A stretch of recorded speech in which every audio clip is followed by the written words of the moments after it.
सर्वम शिवमयम शिवनंता शिवकृपानंता। 7ই সেপ্টেম্বর তাহলে আমরা এক মহাজাগতিক চমৎকার দেখলাম, super blood moon total lunar eclipse. এবং কলিযুগের মহিমায় এই মহাজাগতিক যে একটা বিশেষ চমৎকার, সেটা একটা উৎসবে পরিণত হলো। যারা গ্রহণ কি জানেন, যারা গ্রহণ কি জানেন না, যারা গ্রহণ জীবনে প্রথমবার শুনছেন, সকলেই নির্বিশেষে একেবারে ছাদে, জানলায়, বারান্দায়, রাস্তায় সব তাদের নানান রকম নানাবিধ মেগাপিক্সেল ক্যামেরা নিয়ে হাজির, কি না চাঁদ মামাকে অবজার্ভ করতে হবে, পর্যবেক্ষণ করতে হবে। কত রকম তাকে নিয়ে গান, চাঁদ বদনি ধ্বনি, নাচো তো দেখি। একটা জোকস পড়লাম, একজন লিখেছে, আপনি কি লাল চাঁদ দেখেছেন? তো উত্তর এসছে, হ্যাঁ আমি লাল চাঁদের সঙ্গে এখন শুয়ে আছি। কি ব্যাপার? না আমার স্বামীর নাম লাল চাঁদ। তো এইরকম নানান রকম আমরা এই গ্রহণ নিয়ে পুরো সারা বিশ্বকে এবং ভারতবর্ষে একটা বিশেষ আলোড়ন সৃষ্টি হতে দেখলাম। এবং গ্রহণের পরপরই ব্যাক টু ব্যাক নেপালে একটা মব ভায়োলেন্স। অনেকেই প্রশ্ন করেছেন যে এই মব ভায়োলেন্সের সঙ্গে গ্রহণের সম্পর্ক আছে কিনা। অবশ্যই আছে। তার প্রধান কারণ হচ্ছে যে কোনো রকম মব মাস ঘটিত ব্যাপার যখনই থাকবে, কালেকটিভ যা কিছু কালেকটিভ হবে, সব ব্যাপারই কিন্তু, সব বিষয়ে কিন্তু রাহুর একটা প্রভাব থাকবে। এবং এখানে অতি অবশ্যই আরেকটা বিষয় যেটা গুরুত্বপূর্ণ একটা প্রভাব, সেটা হচ্ছে আমাদের বুধ বাবাজি। কারণ বুধ এই গ্রহণের মধ্যে অবস্থান করে আছে এবং নোডাল অ্যাক্সিসের সাউথ নোডের মধ্যে। এবং ছাত্র সংক্রান্ত যা কিছু বিষয় আমরা দেখেছি, বুধের উপর নিচ আপ ডাউন হলেই একটা স্টুডেন্ট রিলেটেড ইস্যুস হয়। সেটা আমাদের বুধ বকরিতে আমরা বাংলাদেশ ঢাকায় একটা রিপিটেড স্টুডেন্ট মুভমেন্টের কিন্তু আমরা দৃষ্টান্ত পেয়েছি। তো এবার বিষয়টা হচ্ছে যে এই যে গ্রহণ সংগঠিত হলো, এই গ্রহণের আগে আমরা নানান বিষয় নিয়ে আলোচনা করেছি, গ্রহণের প্রভাব ইত্যাদি, কখন হবে, টাইমিং এটসেট্রা এটসেট্রা, কি সুতা, কখন কি খাবেন, কখন কি খাবেন না, কখন কি মন্ত্রপাঠ করবেন। এখন আজকে আমরা একটু we will reflect upon the eclipse, যেটা আগে আমরা কখনো করিনি। এখন আগে করিনি মানে যে আর কোনোদিন করব না, সেটা কিন্তু কোনো প্রেসিডেন্ট সেট হয় না। আজকে আমরা একটু ফান্ডামেন্টাল বেসিক্স নিয়ে আলোচনা করব, যে এই যে চন্দ্র যাকে নিয়ে এই গ্রহণ সংগঠিত হলো, এই চন্দ্র আমাদের পৃথিবীর সঙ্গে কি সম্পর্ক স্থাপন করছে, মৌলিক ফান্ডামেন্টাল রিলেশনটা কি। ফান্ডামেন্টাল রিলেশন হচ্ছে চন্দ্রের প্রভাবে পৃথিবীতে একটা জোয়ার ভাটা হয়। পৃথিবীর যে জলতত্ত্ব, সেই জলতত্ত্বের একটা মুভমেন্ট হয় এবং সেই মুভমেন্টটা ফরওয়ার্ড অ্যান্ড ব্যাকওয়ার্ড। চন্দ্রের নিজেরও একটা ওই ফরওয়ার্ড আর ব্যাকওয়ার্ডের মতো প্লাস আর মাইনাস শুক্লপক্ষ আর কৃষ্ণপক্ষের একটা পর্ব আমরা দেখতে পাই। এবার চন্দ্রকে বলা হচ্ছে, চন্দ্র সূর্যের আলোকে প্রতিফলিত করছে। Moon reflects the light off the sun. চন্দ্রের নিজস্ব কোনো আলো নেই এবং রিফ্লেকশন যেখানেই হবে সেখানে একটা আয়না বা মিররের কনসেপ্ট এসে যায়, প্রতিফলন। এবং রিফ্লেকশনের আরেকটা অর্থ হচ্ছে চিন্তন বা মনন। থিঙ্কিং। তো আজকে আমরা এই ভিডিওতে we will reflect upon the reflections of the moon. চন্দ্র পৃথিবীর সঙ্গে একটা গ্র্যাভিটেশনাল মাধ্যাকর্ষণ শক্তির মাধ্যমে কানেক্টেড, কারণ প্যারেন্ট সেলেস্টিয়াল বডি আর স্যাটেলাইট সেলেস্টিয়াল বডি। তাছাড়া এই প্যারেন্ট আর স্যাটেলাইট হওয়ার জন্য দুটো এই যে মহাজাগতিক গ্রহ, তাদের কক্ষপথের একটা কানেকশন হয়ে যাচ্ছে। চন্দ্র পৃথিবীকে যে প্রদক্ষিণ করছে তাতে পৃথিবীর কক্ষপথ আর চন্দ্রের কক্ষপথ দু জায়গায় তাদের সংযোগস্থল আছে, ছেদ বিন্দু হচ্ছে, যে দুটো ছেদ বিন্দুকে আমরা রাহুকেতু বলে চিহ্নিত করেছি।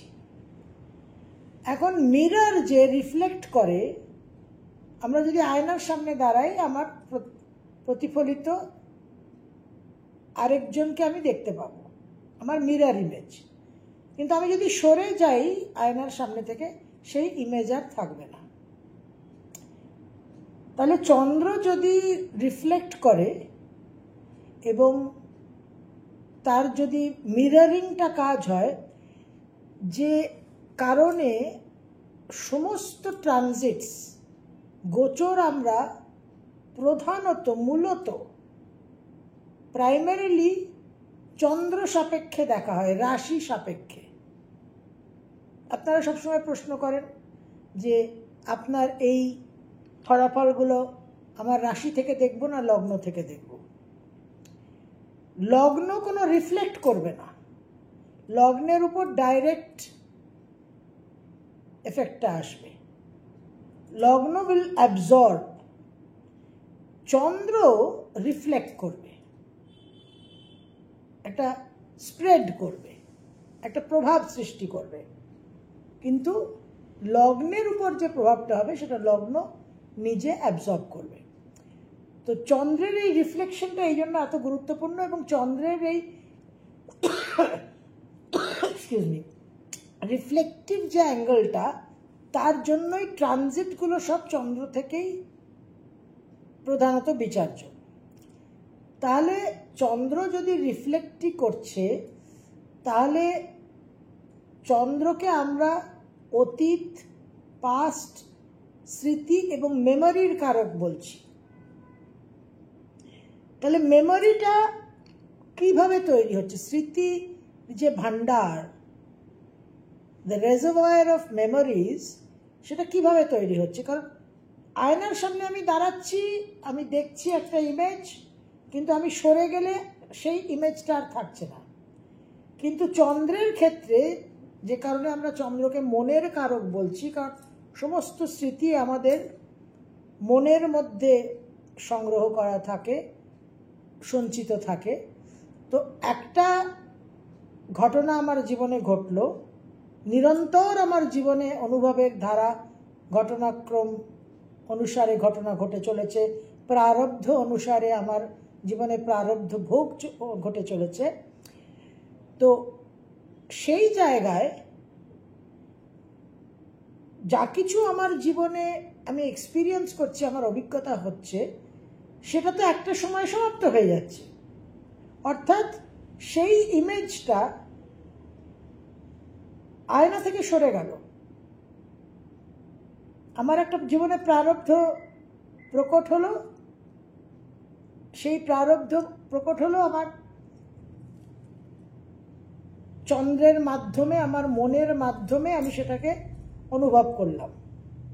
ভালো হলে সুখ, খারাপ হলে দুঃখ, কষ্ট, ক্লেশ, পীড়া। কিন্তু প্রারব্ধ ভোগটা যখন শেষ হয়ে গেল, when the karmic experience is over, অর্থাৎ ইমেজটা সরে গেল, প্রারব্ধটা সরে গেল, তখনও কিন্তু আমার মনের মধ্যে ভয়ঙ্করভাবে তার স্মৃতির একটা স্ট্যাম্প, একটা দাগ, একটা স্কার, একটা অভিঘাত রয়ে যাচ্ছে।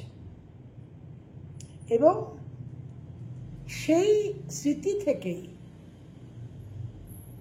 সেই বীজ থেকেই কিন্তু আমার এই জন্ম মৃত্যুর চক্র চলছে। এবং সেই বীজেরই যে একটা ক্ষেত, যে ক্ষেতে কোথায় কি বীজ আছে, কোথায় কি বৃক্ষ আছে, সেটাই কিন্তু আমার হরোস্কোপ। তাহলে mirror is not suppose two store any image, বিজ্ঞান বলছে, এবং আমরা দেখছিও, আমরা নিজেরা প্রত্যক্ষ করছি। আমার বিজ্ঞানের সহায়তা লাগবে না। I need not have any scientific knowledge. আমার ফিজিক্সের লাইটের চ্যাপ্টার নিয়ে পড়ার কোনো প্রয়োজন নেই, কারণ আমি দেখতে পাচ্ছি যে আমি আয়নার সামনে থেকে সরে গেলে আর আয়নাতে আমার যে প্রতিফলন সেটা আর হচ্ছে না। তাহলে চন্দ্র যে মনের কারক, সেই মনের মধ্যে এক্সপিরিয়েন্সটা ওভার হয়ে গেলে ইমেজটা কি করে থেকে যাচ্ছে, এবং শত সহস্র কোটি সে রক্তবীজ, এইটা কেন হচ্ছে? First fundamental question. এটা হওয়ার কারণই হচ্ছে রাহুকেতু। ওই যে দুটো পয়েন্টে অরবাইটাল নোডস তৈরি হচ্ছে, পৃথিবীর কক্ষপথ আর চন্দ্রের কক্ষপথ যে দুটো জায়গায় একে অপরকে ছেদ করছে, সেই দুটো ছেদবিন্দু রাহুকেতুর কারণে কিন্তু স্মৃতি, মেমোরি তৈরি হচ্ছে। একটা ঘটনা ঘটল, সেই ঘটনা যদি আমার কাছে অত্যন্ত প্রিয় হয়,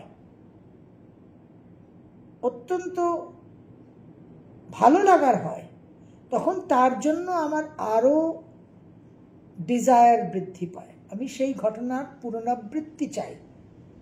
that is the Rahu aspect. আর সেই ঘটনা যদি আমার কাছে ভালো না হয়, আমার যদি পছন্দসই না হয়, তাহলে সেই ঘটনার পুনরাবৃত্তি আমি আর চাই না,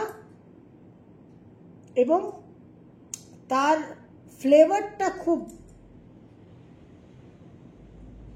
অপ্রিয়।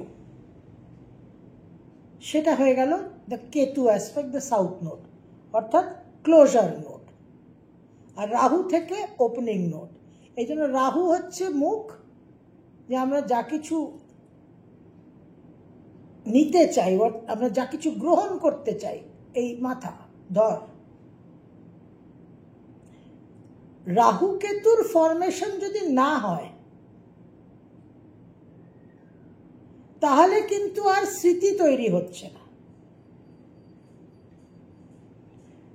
যে কারণে রাহু কেতুর গুরুত্ব এতটা বেশি আমাদের জ্যোতিষশাস্ত্রে। রাহু কেতুর কারণেই জন্ম। চন্দ্র আর পৃথিবীর মধ্যে এই যে অরবাইটাল নোডের যে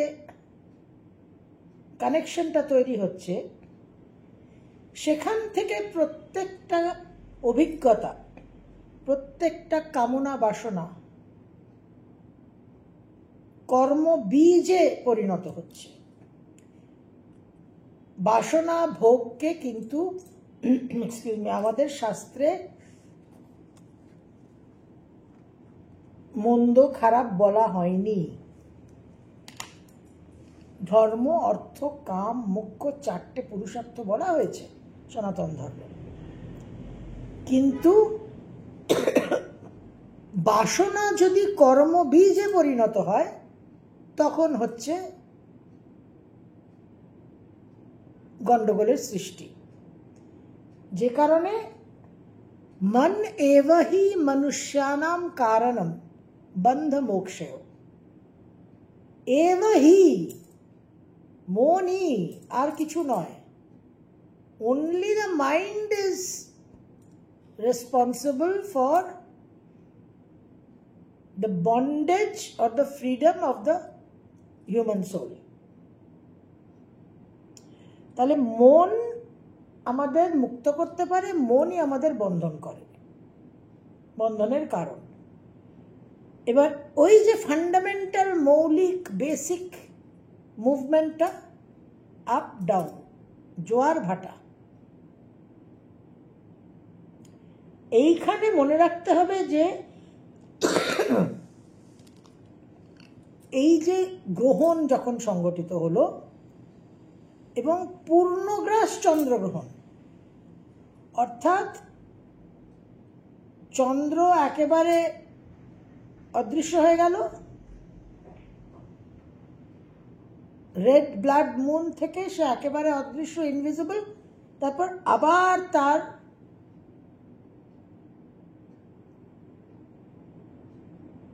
রিএমার্জেন্স, আবার মুনরাইজ, আবার পুনরুদয়। তাহলে এক্লিপসের পর যখন চন্দ্র গ্রহণের পর যখন আমরা চন্দ্রকে আবার দেখছি, তখন সেই চন্দ্র কিন্তু ফ্রেশ নিউ রিবার্থ।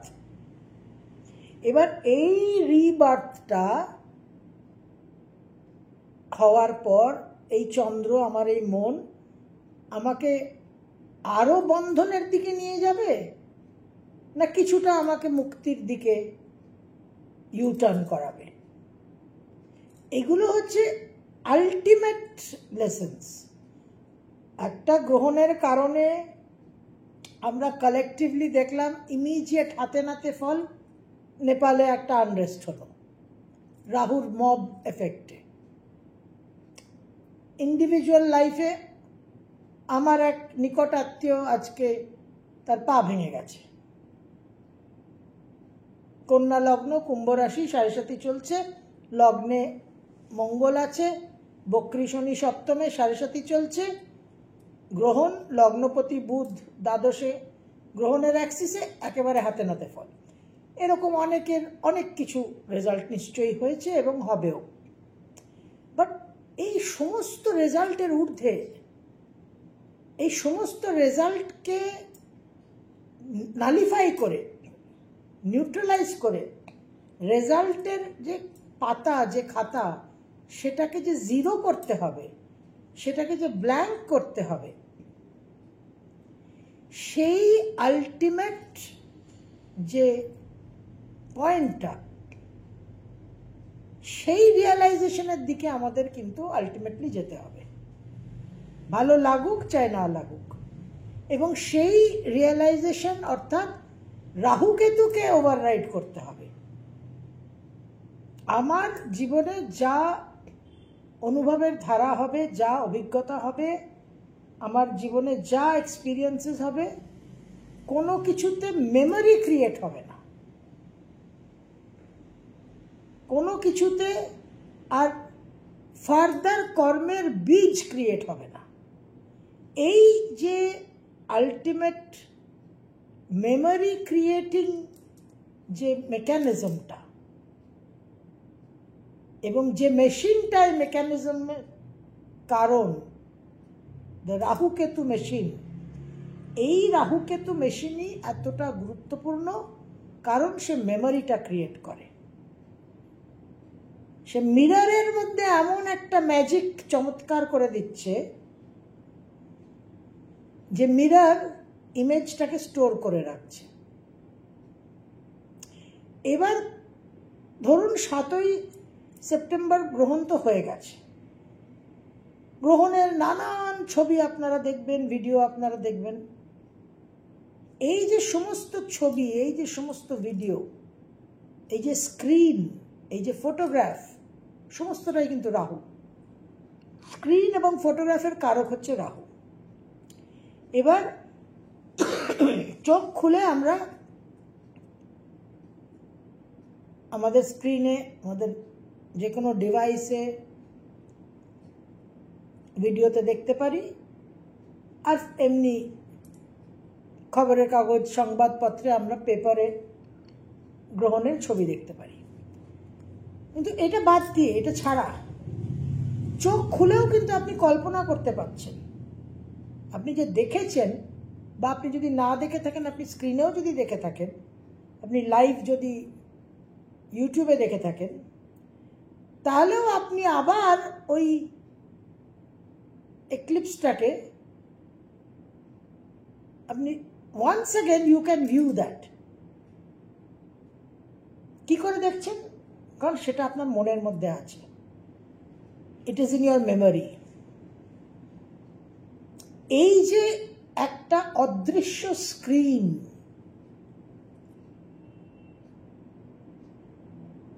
আজকে এখন এই মুহূর্তে আপনি এই যে ভিডিও দেখছেন, এটা আপনি একটা স্ক্রিনে দেখছেন, এটা একটা মেটেরিয়াল স্ক্রিন। আপনার মোবাইলে হোক, আপনার ট্যাবে হোক, আপনার ল্যাপটপে হোক, কিন্তু আপনি যখন মনে মনে দেখছেন কোনো কিছু, আপনার প্রত্যেকটা স্মৃতি, এভরি মেমোরি, সমস্ত কিছু যা আমরা রিকল করি, স্মৃতিচারণ যখন করি, সেটা কিভাবে, কোথায় দেখছি, সমস্ত কিছু আপনি একদম পরিষ্কার, বলা হয়, কথা আছে, টেকনিক্যাল টার্ম হচ্ছে ফটোগ্রাফিক মেমোরি। তো এই যে ফটোগ্রাফিক মেমোরি, এই যে আমরা জীবনের সমস্ত কিছু রিলস আফটার রিলস দেখতে পাই, চোখ খুলে দেখতে পাই, চোখ বন্ধ করে দেখতে পাই, রাতে ঘুমানোর পর ড্রিম স্টেটে দেখতে পাই, সেটা কোথায় দেখছি? Where is the screen? ওই যে অদৃশ্য একটা স্ক্রিন, যে অদৃশ্য স্ক্রিনে সমস্ত কিছু দৃশ্যমান হয়ে যাচ্ছে, এর চেয়ে বড় চমৎকার আর কি হতে পারে? যা আপনার দৃশ্যমান নয়, যা আপনার ইন্দ্রিয়গ্রাহ্য নয়, তার মধ্যে আপনি ইন্দ্রিয়গ্রাহ্য সমস্ত কিছু দেখছেন। This is the power of Rahu Ketu. আপনি যখন স্বপ্ন দেখছেন, বা আপনি যখন জেগে এই অবস্থাতে, এখন যখন আপনি কল্পনা করছেন, everything is coming back to you, যে স্মৃতির জন্য এত মানুষের কষ্ট, ক্লেশ, দুঃখ, যে স্মৃতির জন্য বর্তমান আর ভবিষ্যৎ ধ্বংস হয়ে যাচ্ছে অসংখ্য মানুষের, সেই স্মৃতিকে আপনি যখন আপনার কল্পনার জগতে ওই অদৃশ্য স্ক্রিনে যখন দেখছেন, সেই অদৃশ্য স্ক্রিনে দেখার জন্য, ফর দ্যাট ভিউ, আলো কোথা থেকে আসছে? তাহলে আপনার মনের ভিতরে অদৃশ্য স্ক্রিনে একটা আলোও আছে। রাতে আপনি চোখ বন্ধ করে ঘুমোচ্ছেন, ঘরে আলো বন্ধ করে, চোখ বন্ধ করে, অথচ স্বপ্ন দেখছেন দিনের আলোয় আপনি পুরীর সমুদ্র তীরে সূর্যোদয় দেখছেন। সেই আলো কোথা থেকে এলো? এই যে আলো, এই যে ম্যাজিক, এটা হচ্ছে ম্যাজিক, এটা হচ্ছে চমৎকার। কয়েকদিন পরেই দেবীপক্ষ শুরু হয়ে যাবে। বর্তমানে পিতৃপক্ষ চলছে, এই চন্দ্রগ্রহণ দিয়েই পিতৃপক্ষের সূচনা হয়েছে। দেবীপক্ষে আমরা দেবীকে বন্দনা করব। মহাবিদ্যা, মহামায়া, মহামেধা, মহাস্মৃতি, মহামোহ চ ভবতি, মহাদেবী, মহাসুরী। এই দেবী কিন্তু এই মোহর সৃষ্টিকারী। এই দেবী দেব শক্তি এবং এই দেবী অসুর শক্তি।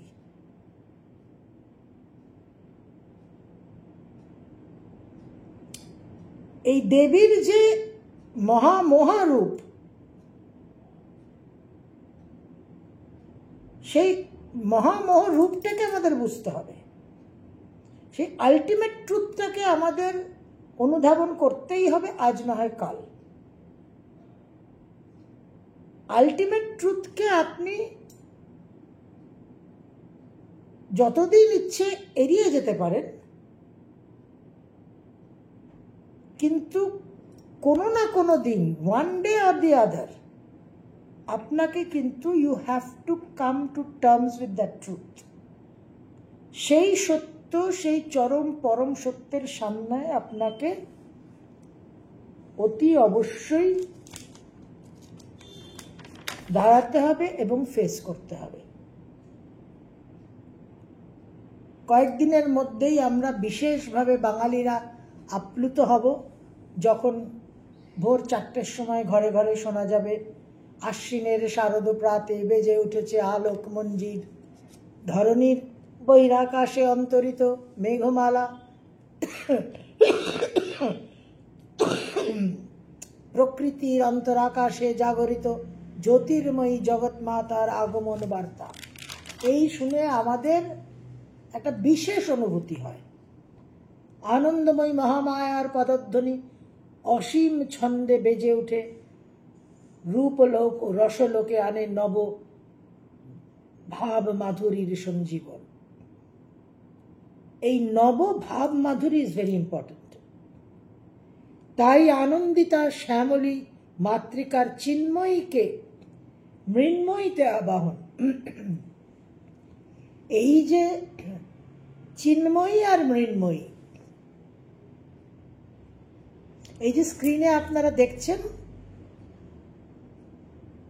Mobile, laptop, TV, computer, desktop, এগুলো সব মৃন্ময়ীর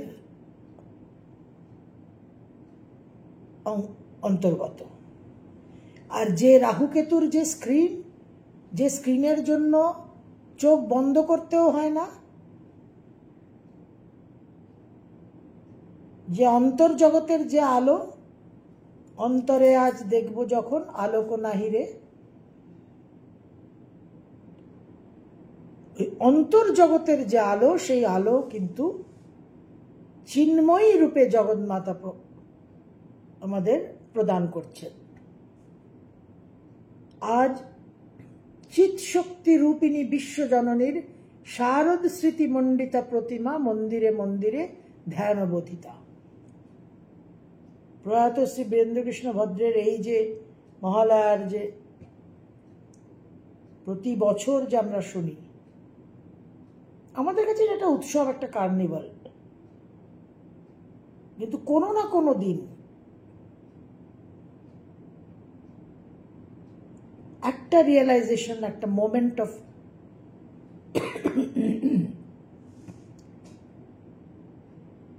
ডিভিনিটি আপনার জীবনে আসবে, যখন আপনি এই দেবীর যে বিশেষ বার্তা, সেই বিশেষ বার্তাকে আপনি গ্রহণ করতে পারবেন। ইয়ম ইয়ম চিন্তয়তে কামম তম তম প্রাপ্নোতি নিশ্চিতম। এই শ্লোকটা আমি বহুবার উল্লেখ করেছি। এটা হচ্ছে মহামায়া দেবীর আমাদের চাক্কি পিসিং এর গ্যারান্টি। এই নিয়ে আমরা আগামী ভিডিওতে আলোচনা চালিয়ে নিয়ে যাব। আরও আমরা এই গ্রহণকে বুঝব। We will reflect upon the reflections of the moon. Sarvam Shivamayam Shivananta Shiv Kripananda.